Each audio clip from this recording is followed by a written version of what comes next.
कला और साहित्य के शहर इंदौर में अभ्यास मंडल की ओर से मासिक व्याख्यान माला आयोजित की गई, जहां इस व्याख्यान माला में central India foundation think tank के अध्यक्ष और 1981 बैच के IFS अधिकारी अशोक शर्मा ने अपनी बात रखते हुए अंतर्राष्ट्रीय परिदृश्य में भारत की विदेश नीति विषय पर प्रकाश डाला। देखिए पूरी खबर।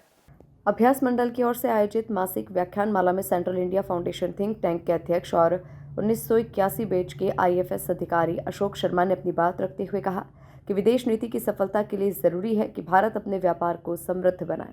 विश्व में अच्छे नारे देने से कुछ नहीं होता, हमें हथियारों के निर्माण में आत्मनिर्भर बनना चाहिए। पिछले ही कुछ वर्षों में हुआ है और हमारे जो वर्तमान प्रधानमंत्री हैं उन्होंने भारत की विदेश नीति को घर घर में पहुंचा दिया है।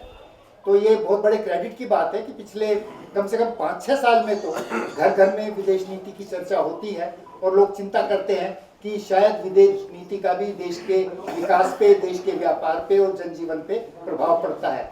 दूसरा कारण ये है कि हर घर से कोई ना कोई सदस्य विदेशों में है, खासतौर पे यूनाइटेड स्टेट्स में, कनाडा में, यूरोप में, ऑस्ट्रेलिया, न्यूजीलैंड वगैरह में, तो उसका भी काफ़ी असर पड़ता है हम लोगों पे कि क्या पॉलिसीज उन कंट्रीज में हो रही हैं, क्या हमारे बच्चों के साथ होने वाला है और क्या हमारी जो नई पीढ़ी है वहाँ पढ़ रही है वो वहाँ सेटल होगी कि उसको इंडिया आना पड़ेगा या हमारा बिजनेस कैसा होगा।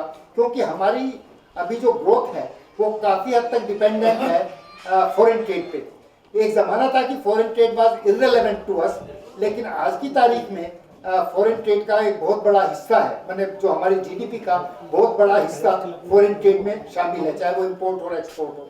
तो कार्यक्रम की अध्यक्षता न्यायमूर्ति श्रीवास्तव ने की, जहां कार्यक्रम का संचालन अशोक कोठारी ने किया।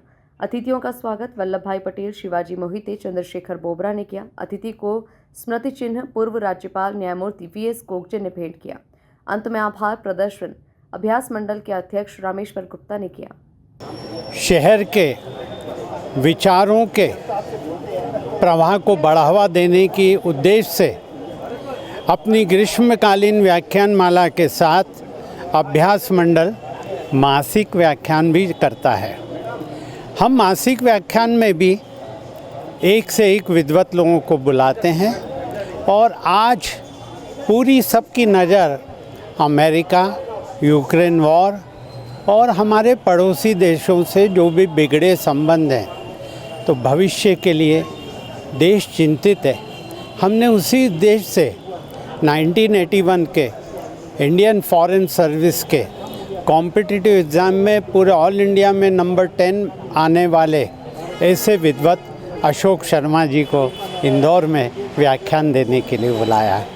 आपका विषय है अंतर्राष्ट्रीय परिदृश्य में भारत की विदेश नीति। बहुत ही विद्वत हैं। हमारा इंदौर का ये अच्छा फॉर्चून है कि हमें इतने अच्छे वक्ता मिलते हैं और आज हमने ये व्याख्यान मासिक व्याख्यान वाला विदेश नीति को देखिए। अब आजकल लोकल इशू पे कुछ भी नहीं होता है। आज आप देख रहे हैं कि अंतर्राष्ट्रीय विषय से आपका पूरा देश गांव-गांव तक चल रहा है और संचालित हो रहा है। तो पुख्ता जितनी अच्छी विदेश नीति होगी, आपका व्यापार बहुत बढ़ेगा, आम आदमी की आमदनी बढ़ेगी, आपका एक्सपोर्ट बढ़ेगा और हमारी कंट्री की हाइट अभी हमें बोल रहे हैं 3रे नंबर 4था नंबर, हम और ज़्यादा बढ़ेंगे। हमारे पास इतनी बड़ी आबादी है कि हमारे पास जो रिसोर्सेज हैं, ह्यूमन रिसोर्सेज, किसी के पास नहीं है। आपने जो मिलाकर देखा जाए तो इंदौर में अभ्यास मंडल की ओर से मासिक व्याख्यान माला आयोजित की गई, जहां इस व्याख्यान माला में central India foundation think tank के अध्यक्ष तथा 1981 बैच के IFS अधिकारी अशोक शर्मा ने अपनी बात रखते हुए अंतर्राष्ट्रीय परिदृश्य में भारत की विदेश नीति विषय पर प्रकाश डाला। Bureau report MP news Indore.